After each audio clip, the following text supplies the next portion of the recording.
Welcome back, everybody. The Grand Tactician, the Civil War. I'm Grumpy Grandpa Gaming, and this is episode 8 of our Confederate Spring of '62 campaign in version 1.11, using the A.O.M mod. Now, first things first, we do have a new viewer unit, and that is the Forsyth Greys under command of George Harrison. And they are currently standing up in Tradoc, and they're about 28 days away from being ready to go. So just as a reminder, if you'd like a brigade in one of my armies, please let me know in the comments below. Type of unit, state it's from, weapons, uniforms, and officers, and I'll oblige on all counts if possible. And I also did have one transfer request.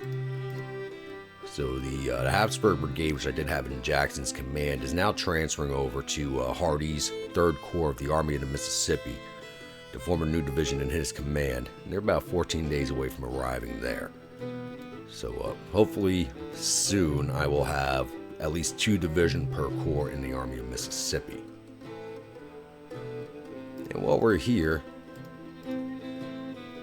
I am currently waiting for the rest of the cavalry brigades to stand up. About 18 more days for the rest of these cavalry brigades and their two more supporting artillery batteries to stand up. And they're going to be forming a new corps under the command of Forrest. That will be part of a new army of the Trans-Mississippi that will be under Beauregard. So, hopefully by August, the Army of the West, a new Western Cavalry Corps, and the Army of the Trans-Mississippi will be launching an invasion into Missouri. And, actually jumped a little ahead of myself there, so while we're getting ready to do that, we are now in the process of securing Nashville. So last episode we saw the Battle of Columbia, which I really screwed the pooch on. As you all saw, I really screwed that one up. So even if you think it's safe and nothing's happening, you really should hit pause if you're not looking at the main battle lines and you're running at anything above normal speed. Because things will happen and happen fast, and you just got no control of it if you're running too fast and you're not looking. So that's a good case in point of why you hit pause when you're not looking at your battle lines. But everybody's now moving into Nashville. We're going to secure that, and I'm going to be holding off on any more offensive moves in the region. I do want to set up for a Spring '63 offensive into Kentucky.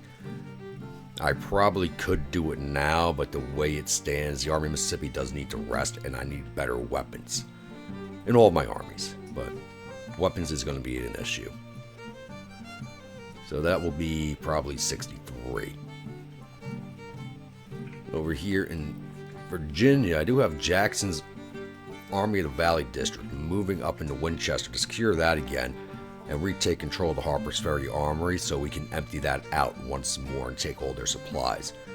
Once we've done that, if nobody moves on us, we'll just burn down the depot and pull back out of Winchester. Let the Federals go back in, do what they're going to do, rebuild it, whatever. And we'll rinse and repeat and keep that going on. Over here with the Department of Norfolk, I was going to have them start besieging Fortress Monroe, but I have decided against that. They now have orders to head back down to Moorhead, North Carolina, where they're going to port up and start moving to begin my invasion of Maine. Could be a good idea, could be a bad idea, but I just want to do to the AI what it's done to us. Myself, and I know other people played this game previously in launching an invasion of the North. So, don't know how it's going to turn out, but we will see. It should be interesting. Mostly it's an experiment to see what the AI will do once there's an enemy unit in its rear areas. So, it's either going to be spectacularly good or spectacularly bad. We will see. Alright, so everything else is quiet. I really don't expect anything else happening until around July. So, I'll be back.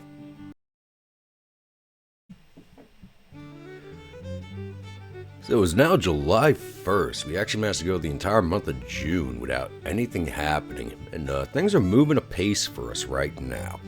I'm still not too sure on what the Federals are doing because I haven't seen much movement from them. But it's time to go over to monthlies and then we'll do a map overview. So current rating of our nation is triple B plus. We cut one more bond after I shut down recording before back at the beginning of June. So we only did one extra bond, so our debt's now at 350 million. So we've been doing very good in that front.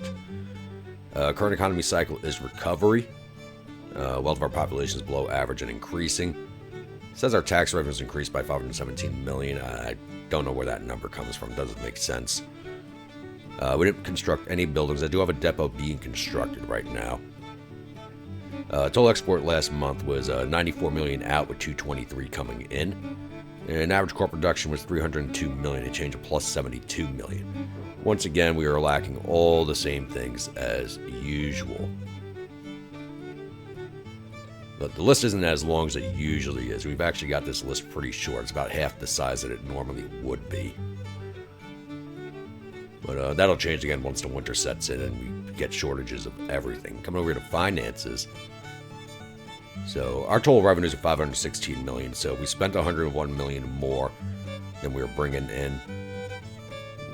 Upkeep costs are just rising as we bring new units online. So that's something I'm going to have to start handling fairly soon. I come over here to intelligence.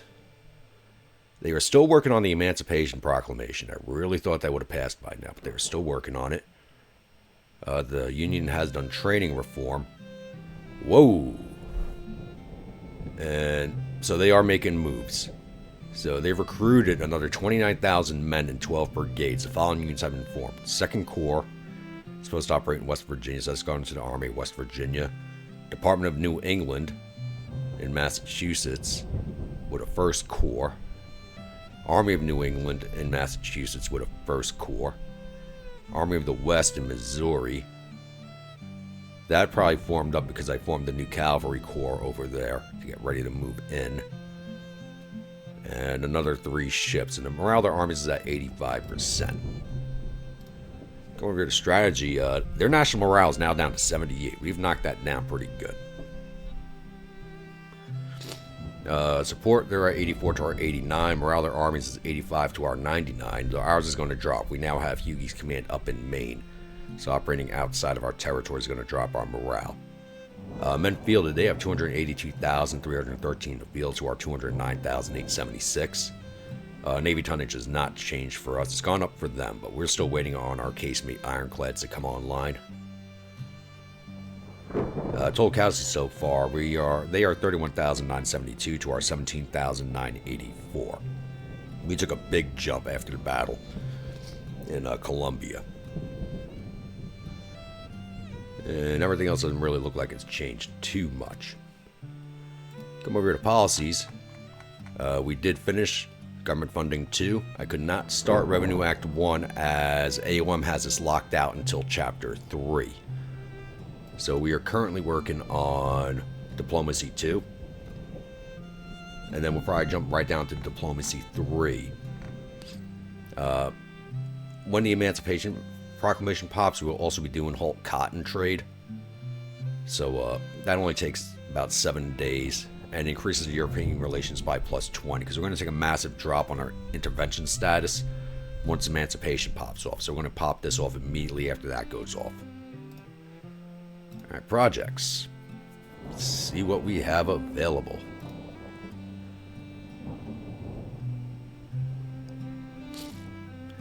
Infrastructure reform we want, but I want another level of weapons upgrades. So I do want to take another level of weapons production. So we're almost there. That's good, because we are producing our own weapons, and I want to keep doing that because it's cheaper than bringing in Enfields and Lorenzes from Europe. And I also need to save up for supply, not supply reform. Where is it? Another level of logistics reform. Military-wise, there's not too much else that we need right now, as we're starting to produce what we need. Now it's just a matter of getting costs down. So there's really nothing we could take right now. I do need another level of envoys, but we just don't have the funding for it right now. And I have diplomacy maxed out at 9.5 million, so we can't put any more money in there until we get another level of the reforms on the policies, which we're working on right now. That'll be done in 25 days. So we are still sitting steady everywhere along the line. We're steady in Nashville. They're probably going to push up north to Clarksville, start pushing the rest of their armies out of Tennessee. Hughie has landed in Maine, and we have flipped Bangor. So I'm currently building a supply depot in preparation for moving against Fort Knox.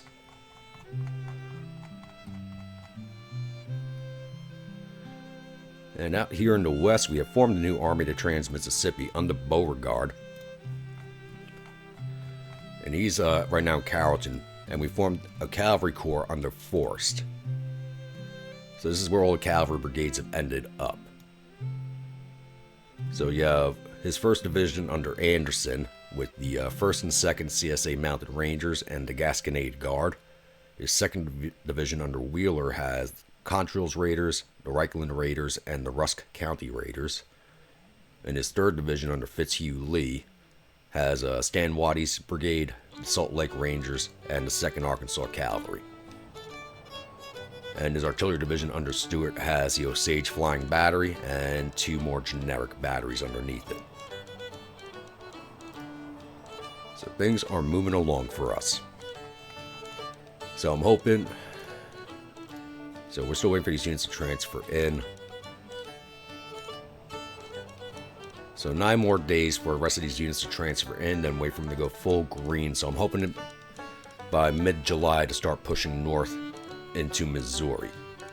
I removed the Army of the West, which is a corps under the Army to Trans-Mississippi, over here to Batesville, and they're going to push straight up to St. Louis. While Forrest Corps is going to push straight up to St. Joseph. So I'm hoping to grab the state pretty quickly. Now, once again, we're also going to push, now that everybody's back full green, and all the units should be transferred in that I am waiting for.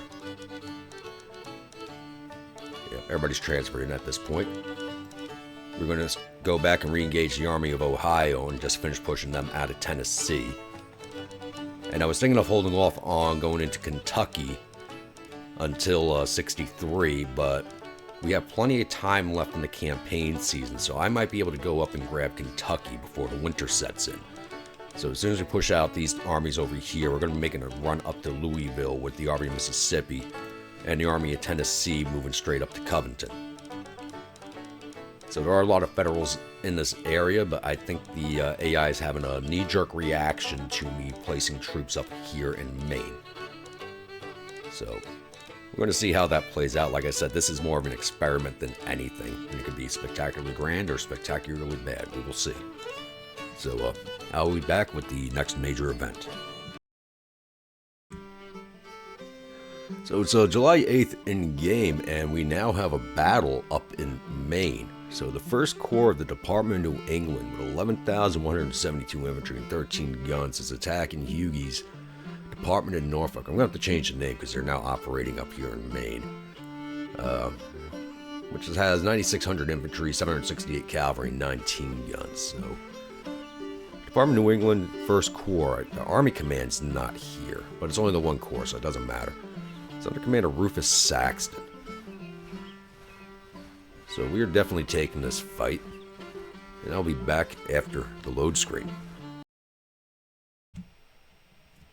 Alright, even though we're in Maine, we're actually on the Centerville map. I don't think there are actually any northern maps in the game, so nobody really fights this far up. So we are defending back here. What's the name of that? Centerville Pike North.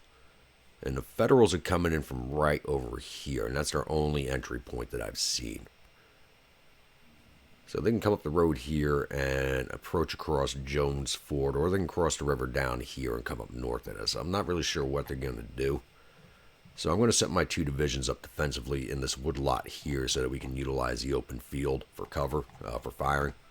And leave the cavalry to overwatch Jones Ford, as I can easily shift my forces while they're stuck in the marshland up onto the high ground along the railroad cut above it. So, yeah. they decide to cross here, we got all this marshland, the capital C. I have plenty of time to get my troops in position along the railroad cut. But I mostly expect them to come up this way, though, using the main road and the railroad cut down here. So I'm getting my troops set up defensively, and I'll be back once I have contact with the Federals. Alright, it's 1930 in the day. We're actually about to lose daylight, and we have the 1st Federal Brigade coming into view here. So they are coming down the main road.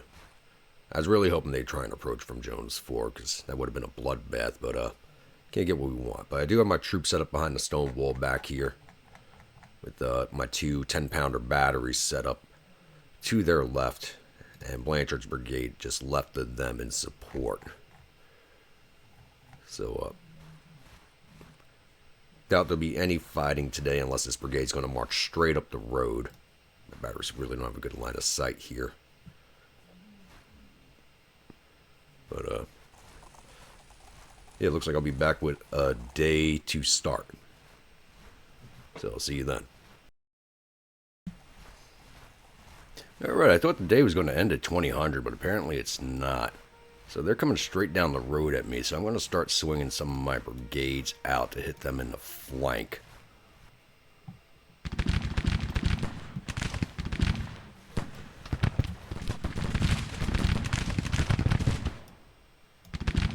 So they're coming right down the road and not fleshing into battle line just yet. I just took 7 casualties of my 30-pounders. They can't fire fast, which is a problem, but when they fire canister, they can do a lot of damage. So I have a battery of 30s and a battery of 20s in this force.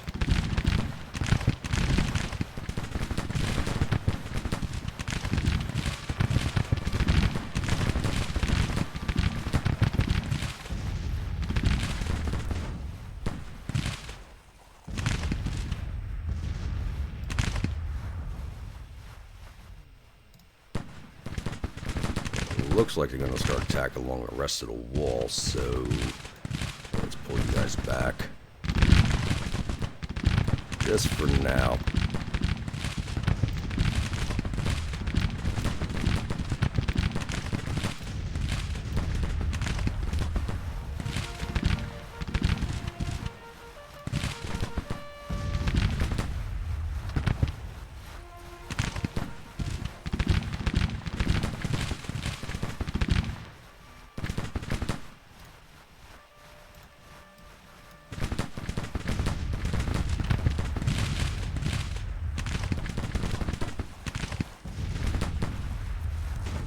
Yeah, neither of our morale is very high. We both started at 46. And I'm down to 45.4, and he's already down to 37. So just that brigade break can just really jump this in our favor. Maybe we can end this before nightfall. As we go and count the batteries, start taking care of this artillery over here.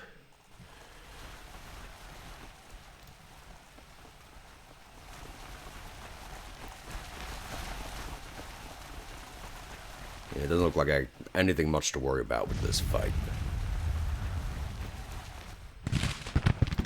Alright, CSMC, let's swing you out. Should have never stopped their movement.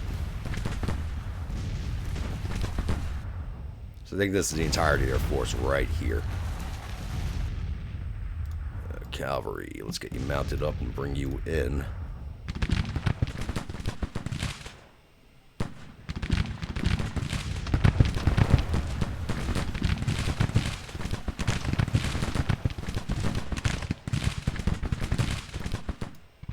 Bring them around on the artillery.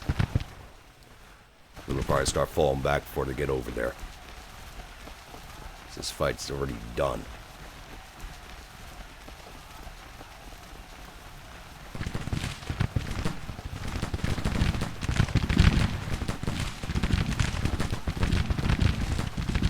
I have these batteries online that really shouldn't be. They're not designed to be close support batteries.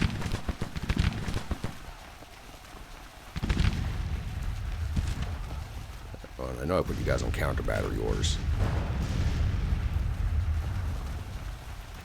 Alright, go start hitting those batteries. Never mind, stop. There's infantry coming. Oh, there they go. They're retreating.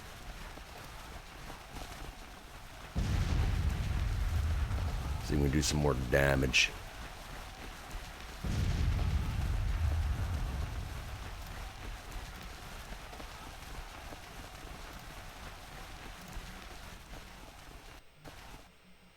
Yeah, we're still waiting on their orders.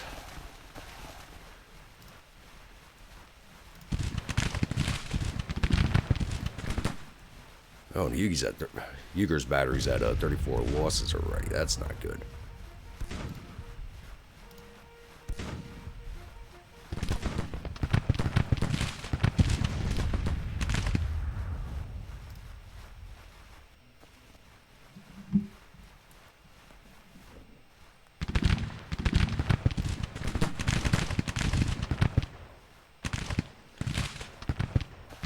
Come on, Cavalry, get up here. We only got 6 minutes left.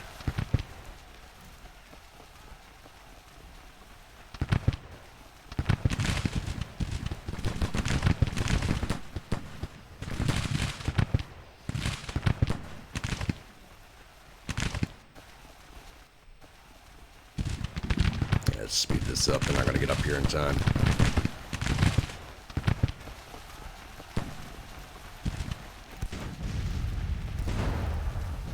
Yep, there we go. Yeah, didn't actually get any of their guns. Wow.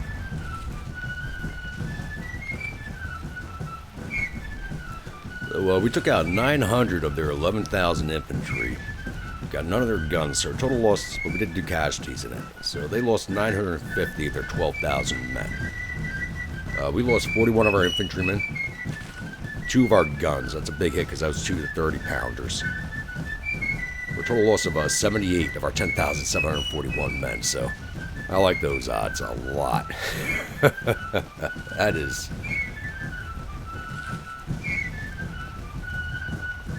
Wow. I'm not even sure what the odds are on that one. Take a look at the paperwork real fast.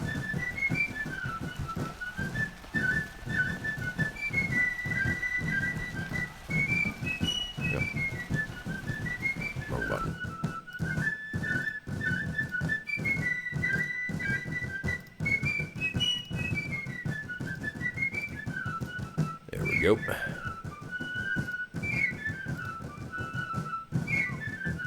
Hall's Brigade didn't fight. That's the Cavalry Drayton's Division.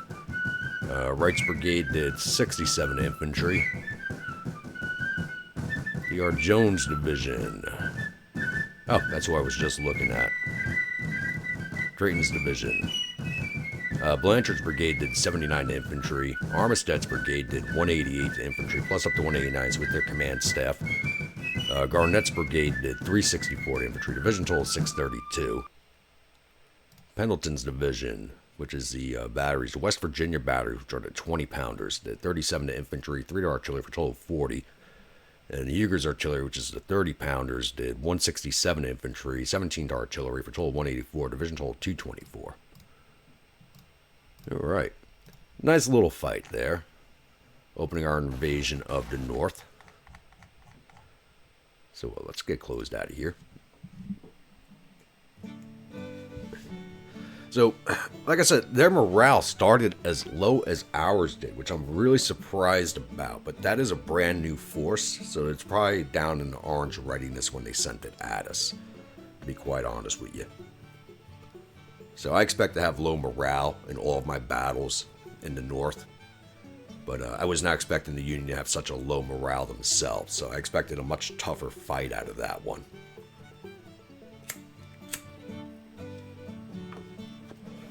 It really wasn't even long enough for me to pour a drink.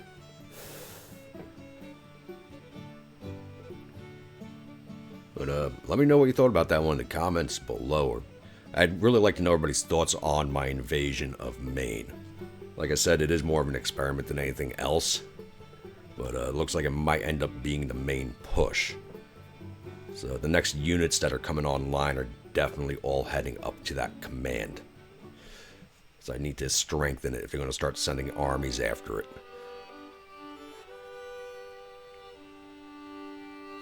It doesn't look like we got any of their officers, but the Battle of Bangor has ended with the 1st Corps of the Department of New England retreating.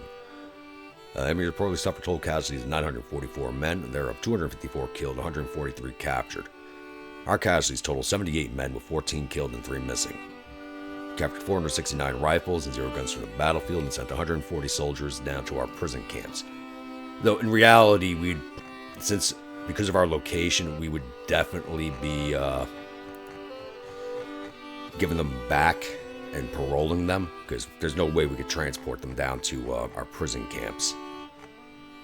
Let's get this rolled off. And let's head on down this way now. Come back over to Tennessee. It's time to go after the Army of Ohio and the Army of Tennessee.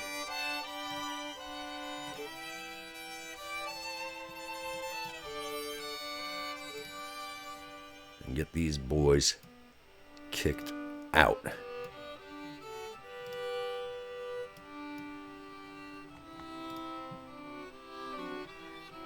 Let's see how our Cavalry Corps looks. Still down in the orange, but they're getting there.